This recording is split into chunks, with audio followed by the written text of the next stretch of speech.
मेरठ में कैप्टन मनोज तलवार का पार्थिव शरीर जिस दिन करगिल युद्ध में शहादत के बाद आया था, मैंने बहुत भीड़ में पीछे खड़े होकर वो शव यात्रा देखी थी और भीगी आंखों से एक छोटी सी कविता लिखी। कविता सुनाने से पहले मेरे दो निवेदन हैं। मैंने भगवान राम नहीं देखे, हमारे देवता हैं। मैंने भगवान कृष्ण भी नहीं देखे, हमारे देवता हैं। लेकिन मैंने अपने वो रक्षक देवता देखे हैं जो वर्दी पहनकर सीमा पर खड़े हैं और देश की रक्षा कर रहे हैं। ये हमारे रक्षक देवता हैं। मैं पुलिस के सिपाही और फौज की वर्दी को सल्यूट करता हूं, सलाम करता हूं और उनसे बड़ा देश का भक्त किसी को भी नहीं मानता।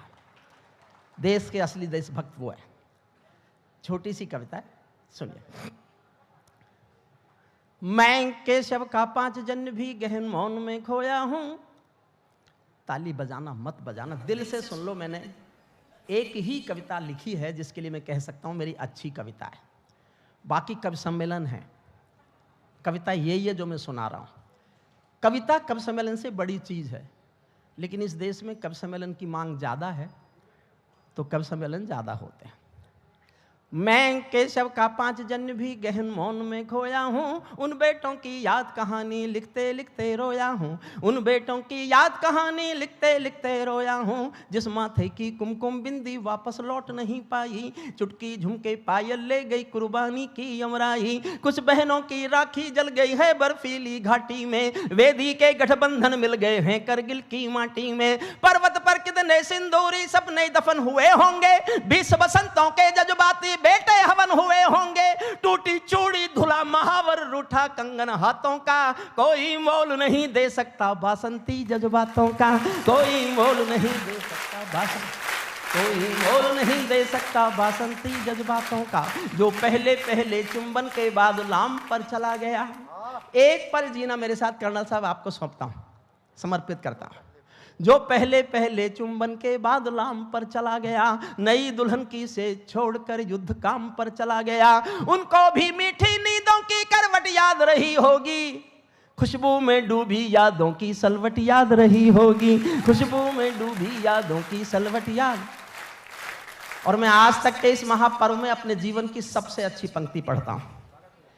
इस चैनल की इस महानता, चैनल की इस उदारता और चैनल के सामाजिक सरोकार के उद्देश्यों को समर्पित करता हूं।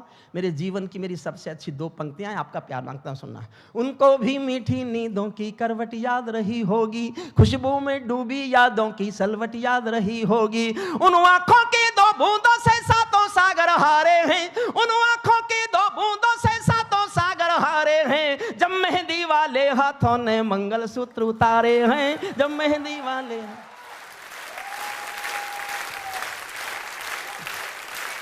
उन आंखों की 2 बूंदों से 7 सागर हारे हैं। जब मेहंदी वाले हाथों ने मंगलसूत्र उतारे हैं। गीली मेहंदी रोई होगी छुपके घर के कोने में, ताजा काजल छूटा होगा चुपके चुपके रोने में। जब बेटे की अर्थी आई होगी सोने आंगन में, शायद दूध उतर आया हो बूढ़ी माँ के दामन में। शायद दूध उतर आया हो बूढ़ी माँ के दामन में। वो विधवा पूरी दुनिया का बोझा सर ले सकती है। संसार के किसी भी मजहब में स्त्री अर्थी को कंधा नहीं देती। लेकिन भरतपुर के पास एक गांव है अजान, राजस्थान में। वहाँ का एक बेटा शहीद हुआ था, वीरेंद्र सिंह। ये कल्पना नहीं है, सत्य घटना है। जब सेना पार्थिव शरीर लेके आई तो उसकी पत्नी ने शादी के दिन वाले कपड़े पहनकर शमशान घाट तक अपने पति की अर्थी को कंधा दिया। यह दुनिया की पहली घटना थी जब किसी औरत ने अर्थी को कंधा दिया हो। उसके बाद बहुत घटनाएं घटी, लेकिन जो घटना दुनिया में पहली बार घटे उस पर कोई क्या लिखेगा? वो तो स्वयं एक महाकाव्य है। मैंने एक पंक्ति लिखी है जो आपका लाड मांगती है, सुनिएगा। उनको भी मीठी नींदों की करवट याद रही होगी, खुशबू में डूबी यादों की सलवट याद रही होगी। उन आंखों की 2 बूंदों से 7 सागर हारे हैं। जब मेहंदी वाले हाथों ने मंगलसूत्र उतारे हैं। गीली मेहंदी रोई होगी चुपके घर के कोने में, ताजा काजल छूटा होगा चुपके चुपके रोने में। जब बेटे की अर्थी आई होगी सोने आंगन में, शायद दूध उतर आया हो बूढ़ी माँ के दामन में। वो विधवा पूरी दुनिया का बोझा सर ले सकती है। वो विधवा पूरी दुनिया का बोझा सर ले सकती है। जो अपने पति की अर्थी को भी कंधा दे सकती है, जो अपने पति की अर्थी को भी कंधा दे सकती है, जो अपने पति की अर्थी को भी कंधा दे सकती है।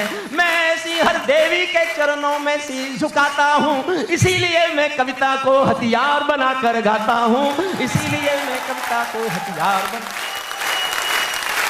जिन पेड़ों ने पर्वत काटे हैं अपने नाखूनों से, 1 मिनट और मांगता हूं बस। कल्पना करो कैसे लड़े होंगे। ये देश है उन वीर जवानों का। जिन बेटों ने पर्वत काटे हैं अपने नाखूनों से, उनकी कोई मांग नहीं है दिल्ली के कानूनों से, उनकी कोई मांग। आदरणीय हमारे बड़े लोग सामने बैठे हैं, एक अनुरोध और करता हूं। मैं 40 साल एक यूनिवर्सिटी में प्रोफेसर रहा हूं।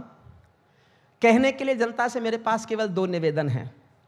आपके आसपास कोई ना कोई ऐसा परिवार होगा जो करगिल में, पुलवामा में, उरी में, 71 के युद्ध में शहीद हो गया होगा। आप सब जानते होंगे ऐसे आसपास किसी परिवार को। साल में एक बार, मेरा निवेदन है इस चैनल के माध्यम से आज तक पर, मैं अपने भीतर जो मेरे पास सबसे अच्छा कहने के लिए वो कह रहा हूं। साल में एक बार आप पिकनिक जाते हो, कहीं जाते हो, त्योहार मनाते हो, एक बार साल में एक बार कुछ फूल लेके उसके घर जाओ और उससे कहो तुम अकेले नहीं हो, देश तुम्हारे साथ है, देश तुम्हारे साथ है। और दूसरा निवेदन है, आपको किसी बस अड्डे पर, रेलवे स्टेशन पर, हवाई जहाज पर, हवाई अड्डे पर कोई फौजी वर्दी में जाता हुआ दिखाई दे और आप वहां बैठे हो, खड़े होकर एक बार ताली बजा दो। सैनिक को लगेगा पूरा देश उसके साथ है, पूरा देश उसकी शुभकामनाओं के लिए तालियां बजाए। जिन बेटों ने पर्वत काटे हैं अपने नाखूनों से, उनकी कोई मांग नहीं है दिल्ली के कानूनों से।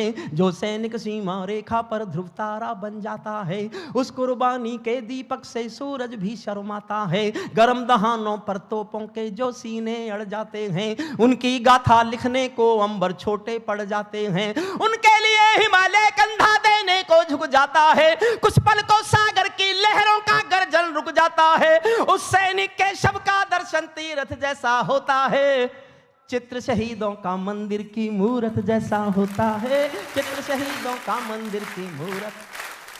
अंतिम पंक्तियां पढ़ रहा हूं। क्या ये देश उन्हीं का है जो सीमा पर मर जाते हैं?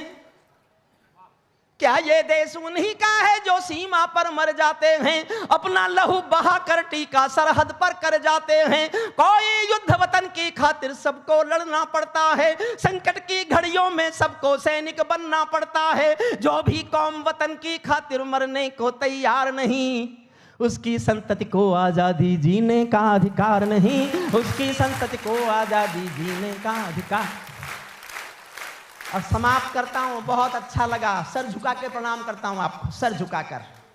कविता का संस्कार जीना, भारतीय संस्कार और संस्कृति को जीना है। सरकार देश सुंदर बना सकती है, देश कैसे खूबसूरत बनेगा, सड़कें कैसे खूबसूरत बनेंगी, हवाई अड्डे कैसे खूबसूरत बनेंगे, रोटी कैसे मिलेगी, ये सरकार का काम है, वो कर सकती है।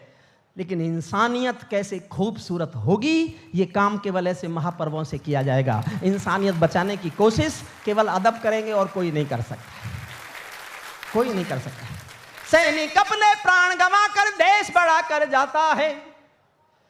और साहब मैं कुछ खिलाफ नहीं बोल के जाऊं तो काय का हरिओम पवार। आखिरी पंक्ति मैंने जीवन में राजनीति पर सबसे कठोर पंक्ति लिखी है, सबसे कठोर पंक्ति है मेरी, और ये सोच के लिखी है कि मैं पढ़ा लिखा हूं, जिनके लिए लिखी है वो नहीं समझेंगे। आप समझ जाओ तो घनघोर तालियों से मुझे प्यार देके विदा कर देना। अंतिम पंक्तियां पढ़ रहा हूं। सैनिक अपने प्राण गंवा कर देश बड़ा कर जाते हैं, सैनिक अपने प्राण गंवा कर देश बड़ा कर जाते हैं। बलिदानों की बुनियादों पर राष्ट्र खड़ा कर जाते हैं। जिनको मां के बलिदानी बेटों से प्यार नहीं होगा, उन्हें तिरंगे को लहराने का अधिकार नहीं होगा, उन्हें तिरंगे।